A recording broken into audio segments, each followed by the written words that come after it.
BSP मुखिया मायावती कुछ बोल रही हैं, सुनते हैं उनको। पूरे देश भर में बीएसपी के लोग कुछ अलग हटकर अर्थात कोरोना महामारी के चलते वह सभी सरकारी नियमों का भी पालन करते हुए तथा बिना कोई केक काटे व लड्डू आदि बांटे हुए बहुत ही सादगी व संजीदगी से विशेषकर कोरोना के कारण दुखी व पीड़ित चल रहे लोगों की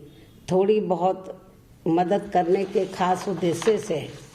इसे विभिन्न स्तर पर व पूरी तैयारी के साथ ही अपने महान संतों, गुरुओं व महापुरुषों में भी खासकर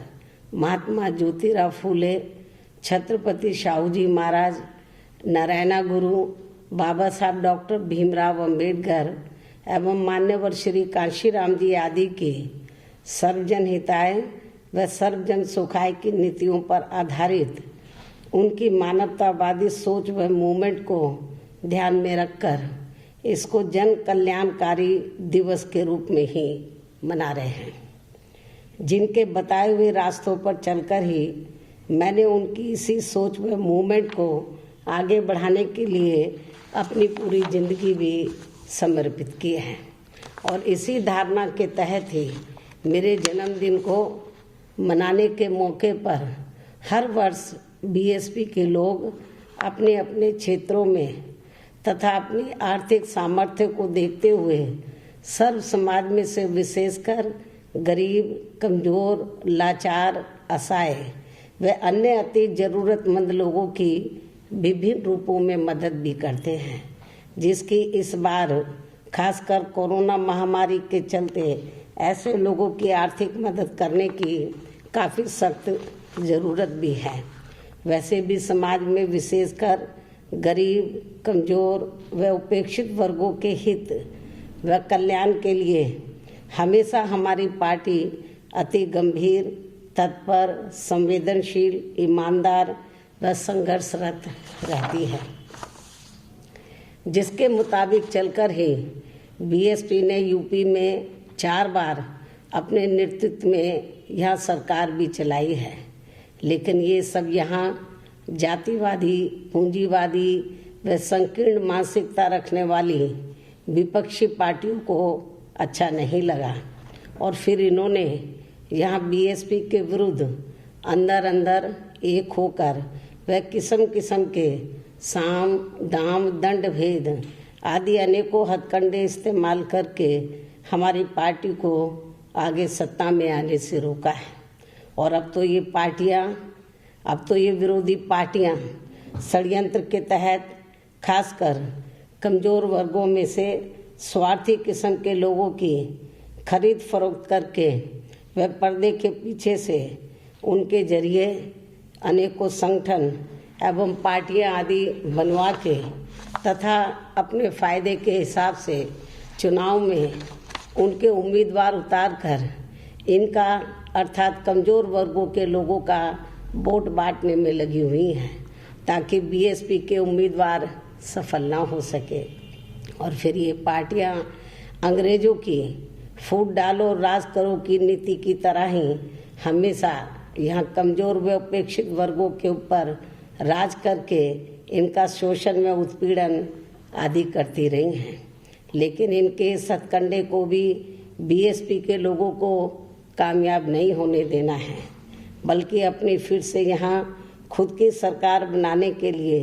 इन्हें पूर्ण रूप से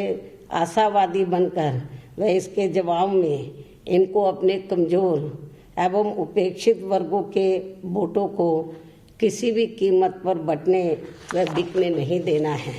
अर्थात इनके इन सभी हथकंडों का मुकाबला करके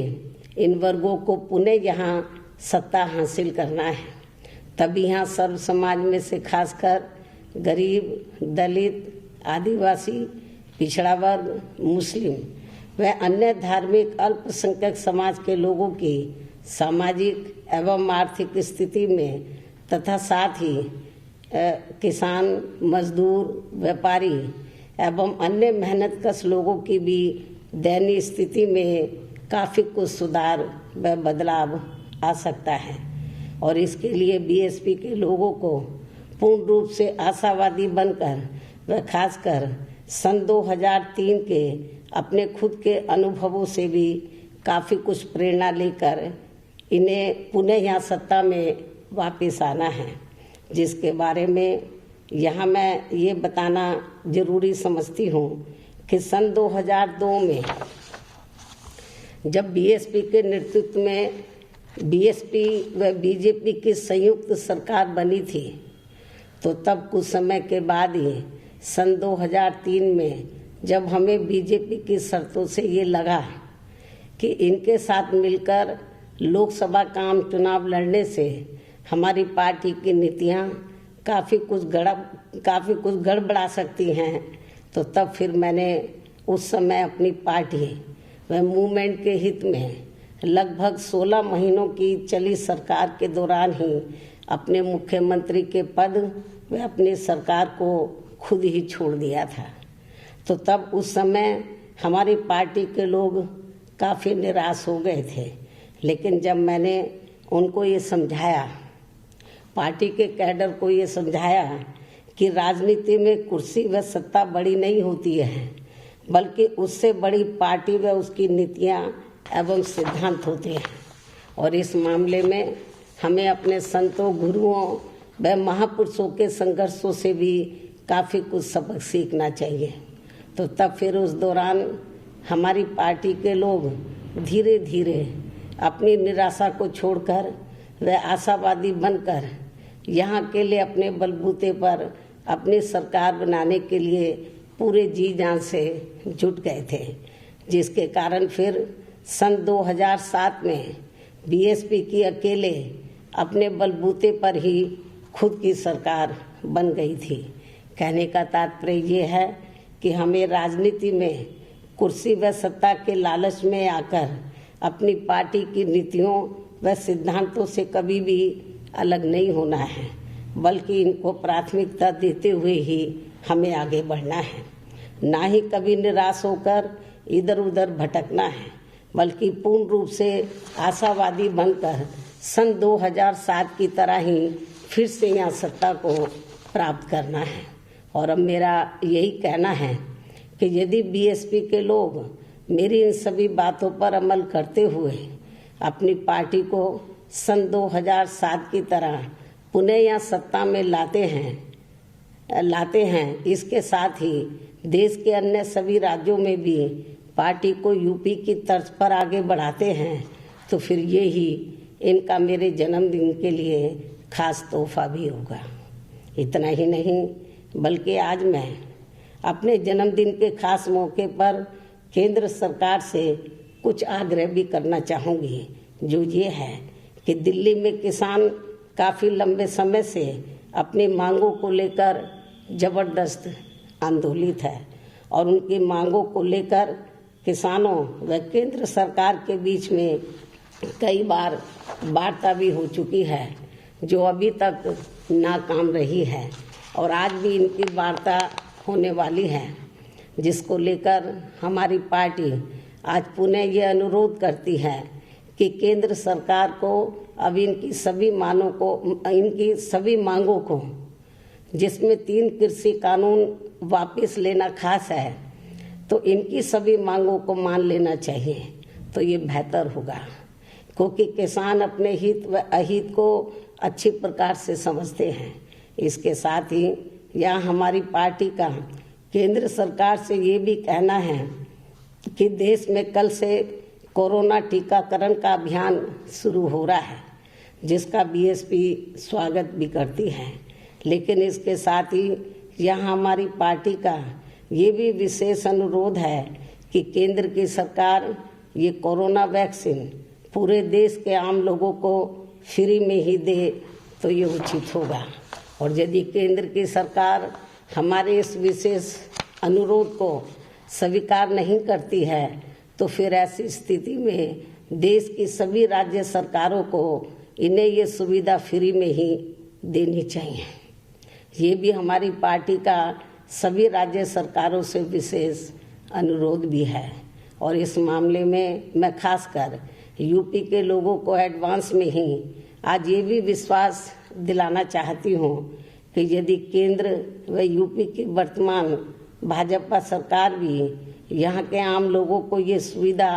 फ्री में नहीं देते हैं तो फिर इस बार यहाँ बीएसपी की सरकार बनने पर इन्हें ये सुविधा फ्री में ही दी जाएगी। किंतु फिर भी हमारी पार्टी यही चाहती है कि केंद्र की सरकार इन दोनों मामलों में अर्थात किसानों व वैक्सीन के मामले में अपना जरूर सकारात्मक रवैया अपनाए, जिसका सभी को इंतजार भी है। इसके अलावा आज मैं अपने जन्मदिन के मौके पर ये भी स्पष्ट कर देना चाहती हूँ कि कुछ ही समय के बाद उत्तर प्रदेश व उत्तराखंड स्टेट में भी एक साथ यहाँ विधानसभा के आम चुनाव होने वाले हैं। लेकिन बीएसपी अब इन दोनों राज्यों में बिहार प्रदेश की तरह व लोकसभा चुनाव की तरह भी यहाँ किसी भी पार्टी के साथ किसी भी प्रकार का कोई भी चुनावी समझौता आदि नहीं करेगी। अर्थात इन दोनों राज्यों में हमारी पार्टी अकेले अपने बलबूते पर ही यहाँ सभी विधानसभा की सीटों पर पूरी तैयारी व दमदारी के साथ ये चुनाव लड़ेगी तथा अपनी सरकार भी बनाएगी। वैसे ये बात भी काफ़ी हद तक विदित है कि खासकर उत्तर प्रदेश में कांग्रेस व सपा के रहे शासनकाल में तथा वर्तमान में बीजेपी के चल रहे शासनकाल में भी इनकी नीतियां एवं कार्यशैली को अब यहाँ की जनता कतई भी पसंद नहीं कर रही है। ये स्थिति हमें उत्तराखंड प्रदेश में भी देखने के लिए मिल रही है और अब इस मामले में यहाँ की जनता बीएसपी को ही सत्ता में लाने का अपना काफ़ी कुछ मन बना चुकी है, जिसकी हमारी पार्टी को पूरी उम्मीद भी है। इन्हीं जरूरी बातों के साथ ही अब मैं अपने जन्मदिन के खास मौके पर मेरे खुद के द्वारा लिखित पुस्तक मेरे संघर्षमय जीवन एवं बीएसपी मूवमेंट का सफरनामा का हिंदी व अंग्रेजी संस्करण भी, जो मुख्यतः एक वर्ष के भीतर पार्टी व मूवमेंट के कार्यकलापों व संघर्षों आदि का साफ सुथरा लेखा जोखा होता है, उसे भी जारी किया जाता है। जो ये पुस्तक खासकर वर्तमान में नई पीढ़ी व आगे आने वाली पीढ़ी के लिए भी काफ़ी प्रेरणादायक साबित होगी, ताकि मान्यवर श्री कांशीराम जी की कड़ी त्याग तपस्या व कठोर मेहनत से बनी बीएसपी की अम्बेडकरवादी व मानवतावादी मूवमेंट आगे ही बढ़ती रहे। अर्थात फिर ये मूवमेंट आगे कभी भी रुके ना। और अब मैं इस पुस्तक का विमोचन करूं, लेकिन इससे पहले मैं पूरे देश भर में अपनी पार्टी के लोगों का व शुभचिंतकों का भी, जो इस बार मेरे जन्मदिन को कोरोना महामारी को विशेष ध्यान में रखकर व इसके कारण दुखी एवं पीड़ित चल रहे लोगों की मदद करने के खास उद्देश्य से इसे बहुत ही सादगी व संजीदगी से जन कल्याणकारी दिवस के रूप में मना रहे हैं, उन सभी का मैं पूरे तहे दिल से आभार प्रकट करती हूँ। साथ ही इस मौके पर भी आज मैं पुनः इन्हें नव वर्ष सन 2021 की अपनी हार्दिक शुभकामनाएं देती हूँ तथा इनके उज्जवल भविष्य की भी कामना करती हूँ। और अब मैं अपनी पुस्तक का विमोचन करती हूँ।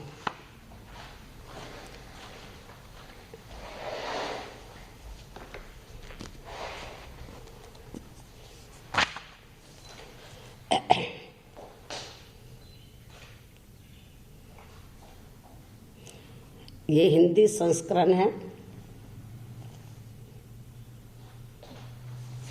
इसका